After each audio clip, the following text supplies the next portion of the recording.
Exit போல் ரிசல்ட்டுக்காக என்ன மாதிரியே நீங்களும் கண்டிப்பாக வெயிட் பண்ணியிருப்பீங்கன்னு நினைக்கிறேன்.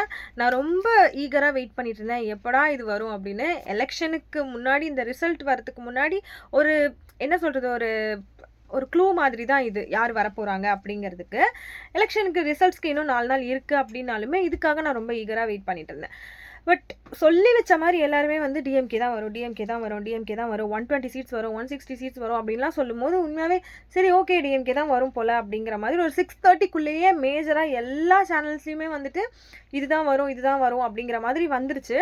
அப்போ நினச்சேன் சரி ஓகே அட்லீஸ்ட் 15 சீட்ஸ் 15% அந்த மாதிரிலாம் வந்தாலே போதும் தானே நம்ம இருந்தோம் அப்படிங்கிற மாதிரி கொஞ்சம் கொஞ்சமாக இந்த ஆக்சஸ் அந்த அப்டேட்ஸ்லாம் வரும்போது தான் இதுக்கும் ஒரு டிராஸ்டிக் சேஞ்ச் இருக்குது.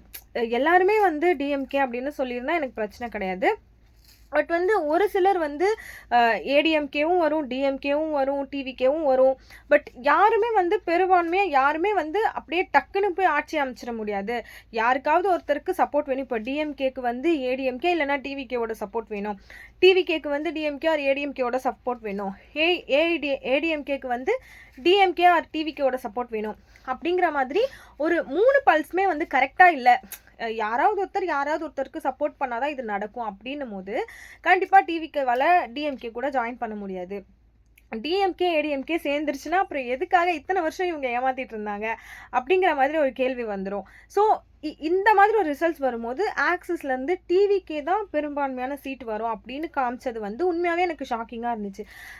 ஏன்னா அவர் வந்து இது வரைக்கும் பெருசாக அந்த பர்சன்டேஜில் வந்து எந்த தப்புமே காமிச்சது கிடையாது. லாஸ்ட் டைம் வந்து ஒரு சின்ன தப்பு அவர் ப்ரெடிக்ட் பண்ண மாதிரி அது நடக்கலை அப்படிங்கிறதுக்காக அவர் ரொம்ப சாரி பண்ணார், ப்ளீஸ் பண்ணார், நான் வந்து தப்பு பண்ணிட்டேன், இதுக்கப்புறம் நான் அஷ்யூர் பண்ணி நான் கண்டிப்பாக கரெக்டாக பண்ணுவேன் அப்படின்னு சொல்லி அவர் பண்ணதுனால இப்போ அவரை நம்புறதா வேண்டாமா அப்படிங்கிற ஒரு டவுட்டும் இருக்குது.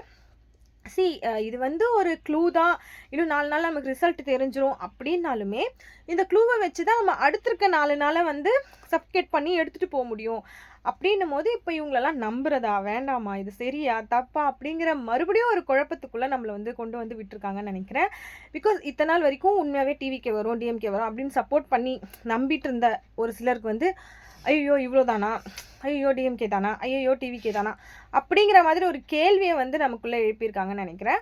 ஸோ இந்த ரிசல்ட்ஸ் வச்சு உங்களுடைய அபிப்பிராயம் என்ன, யார் வந்தால் நல்லாயிருக்கும், யார் வரணும் நீங்கள் நினைக்கிறீங்க அப்படிங்கிறத கண்டிப்பாக என் கூட ஷேர் பண்ணிக்கோங்க.